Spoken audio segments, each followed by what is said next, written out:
in the wake of Thomas S. Monson's passing, we wanted to do a tribute video and show the world how special and how he was an inspired man of God. He was a wonderful human being other than just being the prophet. Yeah. He lived a life of service. He was a exemplary priesthood holder. Everything about that man just shines, always being ready to the call. Yes. That is Thomas S. Monson was a prophet of God. He was always on the errand of God. And so let's just talk a little bit about him and his life background. So Thomas Spencer Monson was born in 1927 in Salt Lake City, Utah. Something specific about Tommy, because he calls himself Tommy sometimes. So, I feel like I want to be on that first name basis with him. Okay. He didn't serve a mission.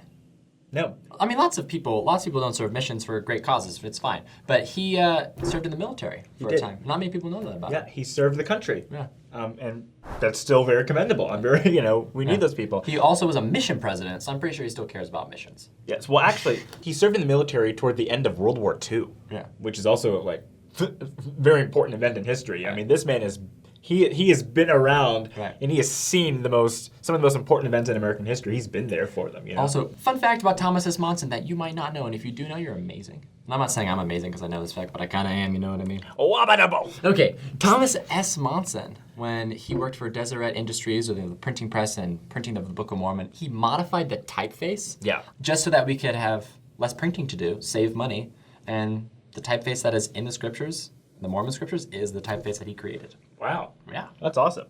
In 1948, he married Frances Beverly Johnson, and they were in love, and they were such a cute couple. Oh, it's so cute!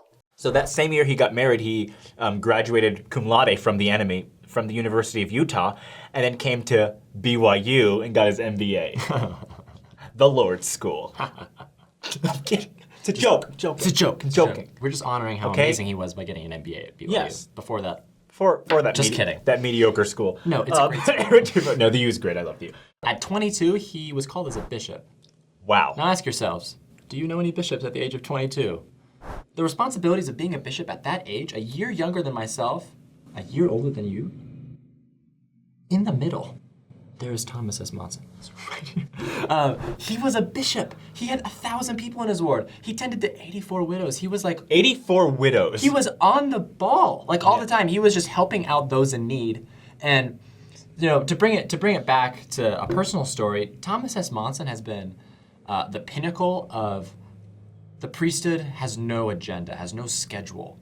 If someone is calling you for aid because they know you're a priesthood holder, you shouldn't be like, well, I got to eat dinner with my family.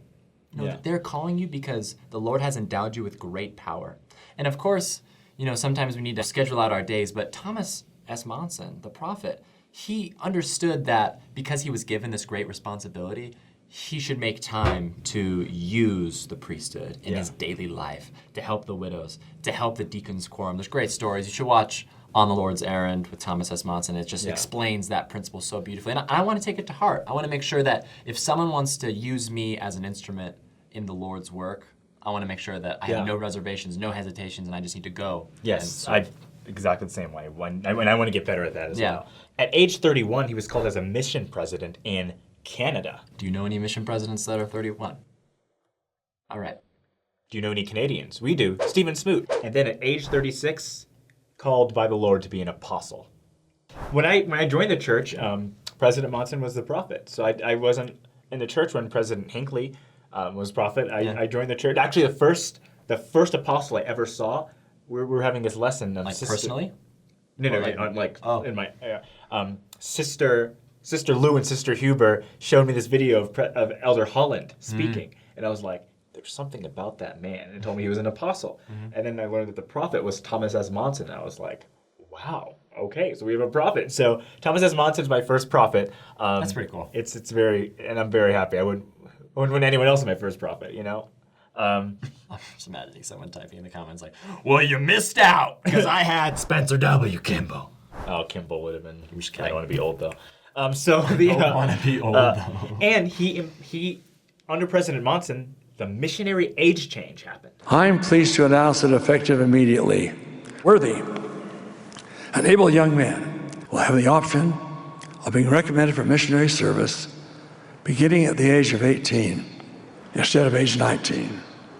We've also given consideration to the age at which a young woman might serve. I'm pleased to announce that young women may be recommended for missionary service beginning at age 19 instead of age 21. And you know, something about Thomas S. Monson is that we're talking about President Monson, we're not just talking about a pastor or a priest or a really, nice religious leader. We're talking about a man who was called of God and Jesus Christ to be the human leader on his church this day. Yeah. He was genial. He was loving. He made sure that people who were newly converted to the church, tell me if I'm wrong, but he made them feel accepted and loved. Oh, yeah. When I joined the church, it was the most love I've ever felt in my life. It was wonderful. Yeah. I also loved Thomas S. Monson's stories. I rested my chin in my hand, and he also did so. Whatever I did, he would imitate my actions. This continued until the time approached for me to address the congregation. I decided to put him to the test. I looked squarely at him, certain I had his attention, and then I wiggled my ears. Like, he would just always open up with a story. And I remember one time I was sitting on a beanbag and I was talking to my mom during general conference, and I said, "Do you think that story's real?"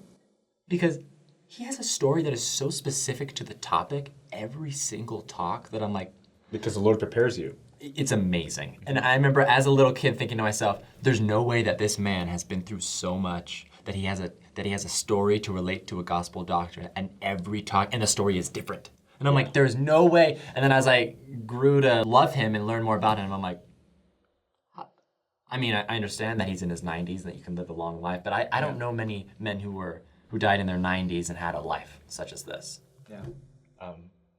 And many don't have lives such as this because he was a prophet of the Lord. Yeah. So the scriptures tell us to mourn with those who mourn and comfort those who stand in need of comfort. And President Monson absolutely did that. He was a great man and a great leader, and we'd like to quote a little bit of his favorite hymn because I think the chorus here embodies what he taught. Master, the tempest is raging. Yes, even though things are going to be difficult, Right. we are still children of Heavenly Father, Right. and that we can make it through. The same way he was able to stand up there at General Conference, even being incredibly sick and frail, and get through his sermon. I was there for that when he was like hugging the pulpit. I was like 5 rows back in the front, and people were sobbing and crying. But then I just saw this one man who was looking at him and was just like so inspired.